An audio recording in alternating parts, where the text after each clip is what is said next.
वैसाखी अक्षय तृतीया को हिंदू धर्म में बहुत ही शुभ दिन माना गया है। हिंदू पंचांग के अनुसार वैशाख महीने में शुक्ल पक्ष की तृतीया तिथि को अक्षय तृतीया मनाई जाती है। इस बार अक्षय तृतीया 30 अप्रैल बुधवार को मनाई जाएगी। इस दिन भक्त भगवान विष्णु और माता लक्ष्मी की पूजा करते हैं।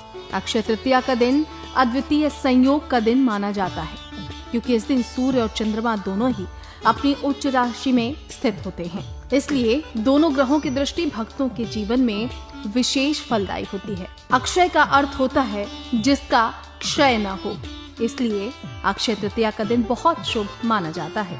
और हम आपको ये भी बताएं कि इसी दिन से उत्तराखंड में स्थित बद्रीनाथ धाम मंदिर के कपाट खुलते हैं और इसी दिन वृंदावन में भी भगवान श्री बांके बिहारी जी के चरणों के दर्शन होते हैं, जो हर साल में सिर्फ अक्षय तृतीया के दिन ही होते हैं।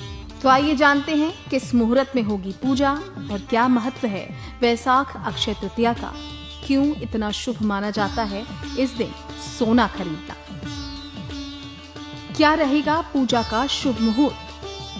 हिंदू पंचांग के अनुसार वैशाख माह के शुक्ल पक्ष की तृतीया तिथि का प्रारंभ 29 अप्रैल की शाम 5:31 से शुरू होगा और तिथि का समापन 30 अप्रैल को दोपहर 2:12 पर होगा।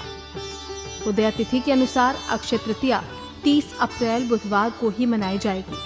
इस दिन पूजा करने का शुभ मुहूर्त सुबह 5:41 से लेकर दोपहर 12:18 तक रहेगा।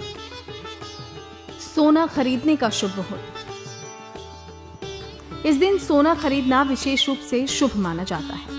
30 अप्रैल को सुबह 5:41 से लेकर दोपहर 2:12 तक सोना खरीदना सबसे अच्छा माना गया है।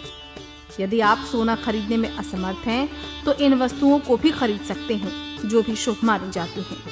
इसमें मिट्टी और पीतल के बर्तन, साथ ही पीली सरसों खरीदना भी बहुत शुभ है। हिंदू धर्म ग्रंथों के अनुसार इस दिन जो भी वस्तु हम खरीदते हैं उसका बहुत महत्व माना जाता है। अक्षय का अर्थ होता है जिसका क्षय न हो, इसलिए इस दिन जो भी वस्तुएं खरीदते हैं उसमें संपन्नता बनती रहती है और परिवार व्यापार में सुख शांति का वास होता है। अक्षय तृतीया पूजा विधि। इस दिन सुबह जल्दी उठें, स्नान करें और स्वच्छ कपड़े पहनें।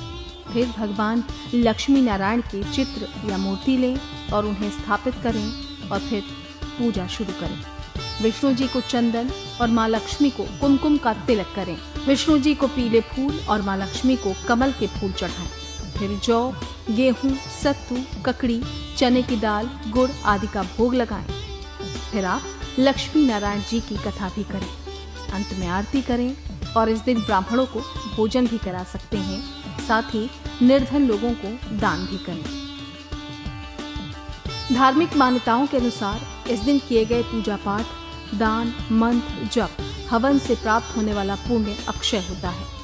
माना जाता है कि इस दिन अर्जित पुण्य से व्यक्ति के जीवन में निरंतर सुख और समृद्धि आती है और पूजा समापन के बाद भगवान लक्ष्मी नारायण की आरती करने से जातकों को जीवन में भगवान की हमेशा कृपा बनी रहती है।